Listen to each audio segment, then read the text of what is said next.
We check out a new location for the vlog about 90 minutes north of Los Angeles in a town called Ventura. Proximity-wise, Players Casino is the closest to the ocean I've ever played poker. Check it out.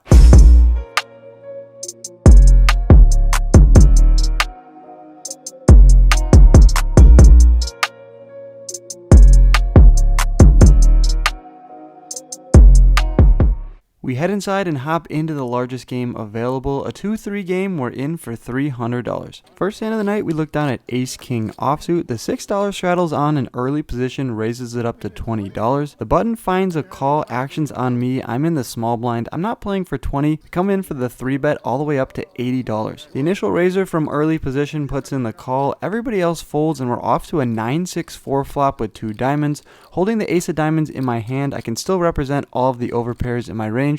So I fire out for a third of the pot for $60, which gets the job done. 1 for 1 on the night. Early position gets out of the way, and we take down that $180 pot. Next hand, $350 in our stack. I look down at ace-10 of hearts. I'm under the gun and make the first move up to $20, and there's 2 callers when the action goes around to the big blind, and now he rips it in for his entire stack, a measly $46. But who's judging? I put in the call here. I maybe could go for the re-raise and try to isolate, but in the moment, I just decide to flat call the $47. Plus 1 now decides to go for the 4-bet to $100. Probably a reason that I should have done it myself. Either way though, I'm going to put in the call here and stick in a stack of yellow. We're off to a flop heads up with 1 person all in, which comes queen 9-7 with 2 diamonds, actions on me. Not anymore. I check it over to the +1 position, and he goes all in for $175. With just 1 overcard and the diamonds on board, I decide to let my hand go, and we're going to see what happens in this hand when they're off to a runout. +1 turns over jacks, which looks like it could hold on a 4-6 runout. Other player turns over queen 9, which gets the job done, and she's going to take down that pot. Top up an additional $100, and we look down at the bullets. I'm on the button, and the $6 straddle is on. Cutoff is a vlog watcher named Josh. Shout out to you, man, and he puts in the call.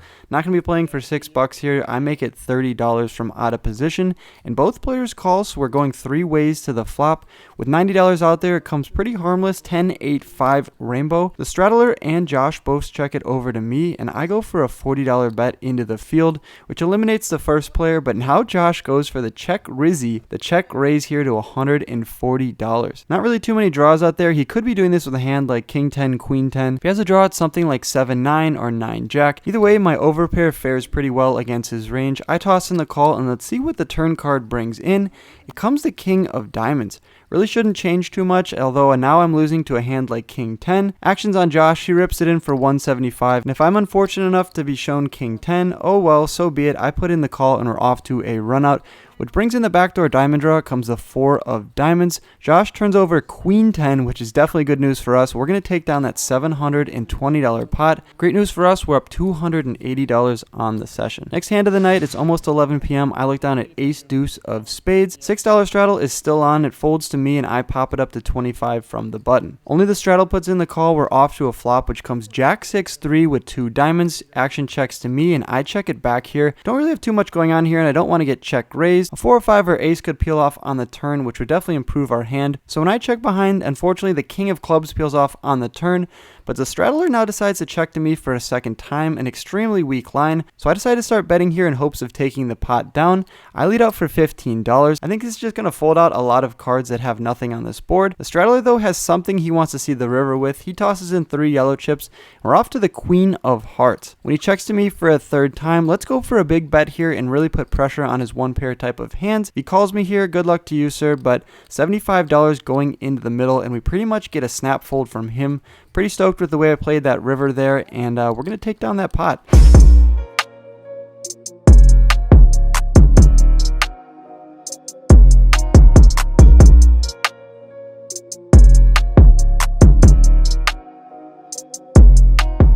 No real complaints on the night so far, although it is 5-handed on the table.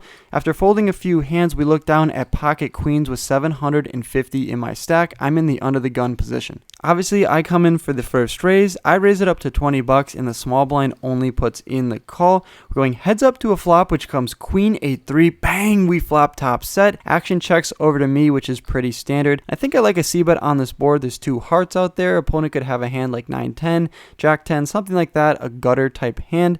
But But in the moment, I thought I just had this board completely locked up, so I decided to check behind and hope to fade a heart on the turn, which is exactly what I do. It actually comes at 8 of spades, filling us up now, so we're not worried about anything. When he checks to me for a second time, not going to be giving him a free card. I'm not going to check behind. I bet out for a quarter into the $40 pot. Unfortunately, he has absolutely none of this board. Would be pretty sick if he picked up trips on the turn with a hand like 7-8, 8-9, but we're not that lucky. Instead, I just take down the pot and we pick up the next hand looking down at 8-9 of diamonds. I'm in the +1 position and open it up to $25. The player on my left does not want to play for that amount. He makes it $75 and the action folds back around to me. $50 into a pot of 150 seems decent. I have a suited connector here and I need to be calling with some of these hands to balance my range in the long run. So I decided to toss in the $50 and that brings in a 10-7-5 with 2 clubs flop.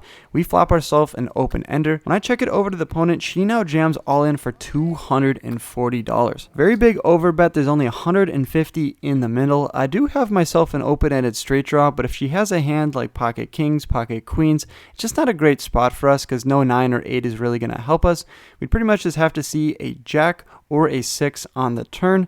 Additionally, what if she has a hand like ace king of clubs and the jack of clubs comes off on the turn? A lot of our outs might not even be live. So for that reason, I decided to make a pretty tight fold here and fold my open-ended straight draw, just not looking to get into a bad spot. If anybody's going to be doing the all-in, I want to be doing it, putting pressure on the opponent, not the other way around. Down to 650 in my stack, I look down at ace king offsuit from the big blind. The straddle is on, there's one caller, and just like a lot of the previous hands, I'm the aggressor. I make it $30. Both the players put in the call, so we're off 3 ways to a flop. Out of position, which isn't the best, it comes queen 3 deuce with 2 hearts. I do have the ace of hearts in my hand, and if either of the opponents don't have a queen in their hand, a c-bet here is most likely going to take it down. I bet out for $35. That gets rid of the straddler, but we're heads up with the middle position when he puts in the call. To see the 10 of clubs on the turn, we now pick up a gutter to Broadway to go along with our 2 over cards, and the action's on me. I decide to slow down now, picking up a little bit more equity. Maybe the middle position will check behind with a hand like 9s or 8s, but no bueno for us. He bets out for $65 into the $160 pot, and this just smells like a queen not looking to give a free card to any heart draw. So for that reason, I toss my ace king offsuit into the muck, and we're going to lose that $160 pot. Great hand here. I look down at pocket 5s from middle position, and I open it up to $20. Getting 4 callers is nothing new here in Ventura.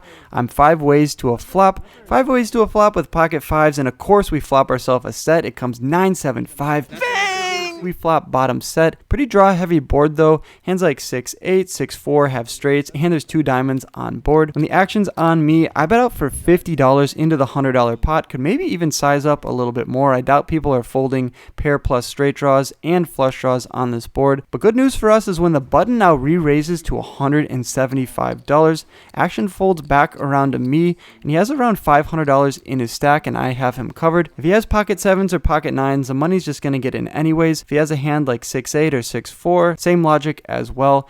But if he has a diamond draw or a pair plus straight draw, I want to get the money in now to eliminate any scare cards on the turn. Maybe like a board pairing card, it might scare him off. So I decided to rip it all in. I have a set. It is a pretty draw heavy board, but I like my chances. $500 is the bet, and he pretty much snap calls me. We're off to a river, not exactly sure what we need to fade or if we need the board to pair. Comes the king of hearts followed by the 3 of spades. We still have the same hand we did on the flop. I turn it over and he shows 10-9 of diamonds. So a pair plus a flush draw. One of the hands I wanted to get on the flop in order to not see any scare cards on the turn or the river. And yes, that mountain of chips is coming my way. We take down that large pot and are up $800 on this session. Feeling pretty great. It's 11-11. We make a wish to win the last hand of the night before we rack up. I look down at 6-7 of diamonds. I have $1,200 in my stack. I'm in middle position, and the player on my right raises it up to $25. 6-7 of diamonds could get coolered in a flush over flush situation, but it just has a lot of playability on a lot of boards, some straight draws, flush draws. So for that reason, I decided to put in the call, and 2 others do as well. We're off to a flop, which still gives us 7 high, but a lot of hope. It comes 8-5 deuce. Bang! We flop ourselves an open-ended straight flush draw. Pretty gnarly situation. The small blind now rips it all in for $65. Great news for us. Under the gun puts in the call as well. There's a lot of people interested in this hand. I still just have 7 high though. I don't really know if I want to play for $65. There's 2 ways to go about it here. Do we just call and a 9 of diamonds or 4 of diamonds peels off on the turn? We could cooler someone in a flush over flush situation.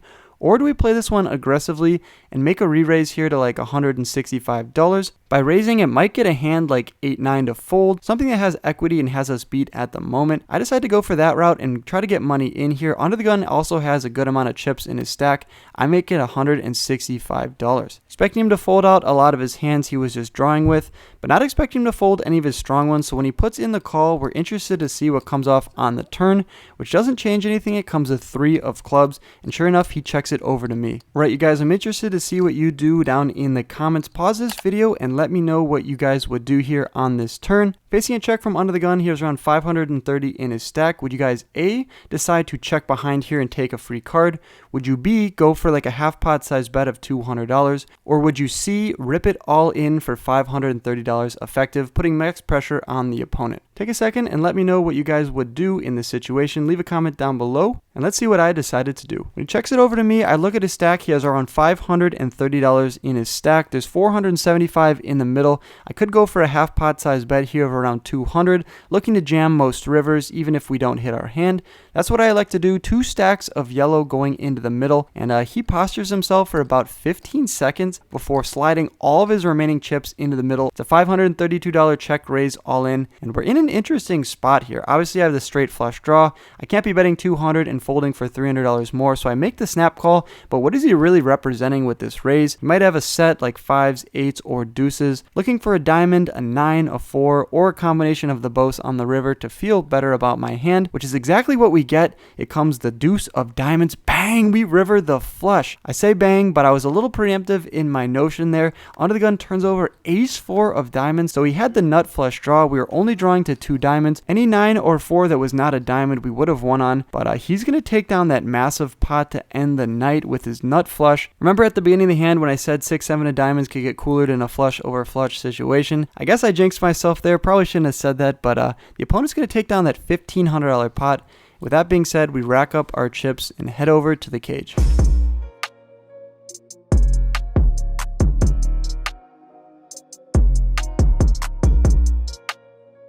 What's up, you guys? Wrapping up the session here with my buddy Billy.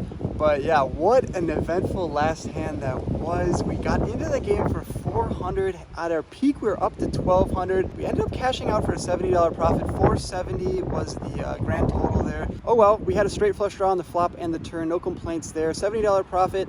And Billy learning how to play poker behind me. It was a fun time. Check out Players Casino if you're ever in Ventura. Good luck on the felt as always. Drop a like, comment, and subscribe, and I'll catch you guys in the next video. Peace. Whoop. Thanks for watching to the end of my video. Click my head below to subscribe and stay in the loop. See you next time.